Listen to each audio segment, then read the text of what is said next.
వాళ్ళు పొలిటికల్ పార్టీగా ఎవరి నెరేటివ్ వాళ్ళది ఉంటుందండి. ఇందా మీకు చెప్పాను కదా, స్కార్పియోలు ఉన్నాయి, ఇది అనేది ఇట్లా ఉన్నాయి. సో పొలిటికల్ పార్టీ ఎవరికి వాళ్ళ రాజకీయ నెరేటివ్ వేరుంటుంది. బట్ ఎక్కడ కూడా నేను ఇతను పలానా పార్టీ, ఇతను అపోజిషన్ పార్టీ అని చెప్పి తీయాలంటే నా మైండ్ సెట్కి అసలు తీయను నేను. అది కూడా చెప్తున్నాను. నా మైండ్ సెట్కి అట్లా ఇతను పలానా పార్టీ కాబట్టి మీరు చేయండి అంటే కనుక నేను చేయను. హైడ్రా కూడా అలా పనిచేయదు. మీరు కనుక్కోండి, మీకు తెలిసిన ఎవరన్నా కానీ కూడా ఈ పలానా పార్టీ వాళ్ళని టార్గెట్ చేద్దాం, పలానా పార్టీ వాళ్ళని ఎక్కువ మంది బహుశా ఉంటే కనుక రూలింగ్ పార్టీ నుంచే ఉంటుంది మాకు. నేనంటే కనుక బహుశా ఇది కోపాలు కానీ ఏమైనా ఉంటాయి. ఎందుకంటే అక్కడ వాళ్ళ మాటలు చెల్లుబాటు కాదు, కొంత ఇండిపెండెంట్గా ఫంక్షన్ చేస్తాము.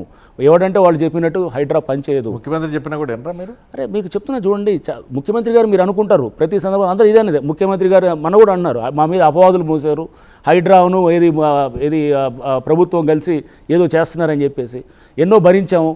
మనకు ఏది నల్లచెరువు కూకట్పల్లి దగ్గర చెప్తున్నారు. ఇన్ని మాటలు అంటుంటే అవన్నీ చూసి మేము అప్పుడు ఆగాము, ఇప్పుడు దీన్ని చూసి ఆనందం అనిపిస్తుంది అని చెప్పేసి ఇట్లాంటి మాటలు చాలామంది ఎవడైనా మాట్లాడవచ్చు.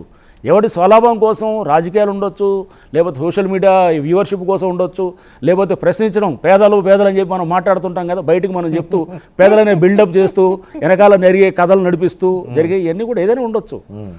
ఎవడి నెరేటివ్ వాడిది ఉండొచ్చు. బట్ జరిగేది ఇది, ఒక ఆపరేషన్లో ఫ్రీడమ్ ఇచ్చి ప్రభుత్వం మాకు ఏది ఆ స్వేచ్ఛాయుత వాతావరణంలో పనిచేస్తున్నాం కాబట్టి హైడ్రాకి ఇంత పేరు ఉందన్నమాట.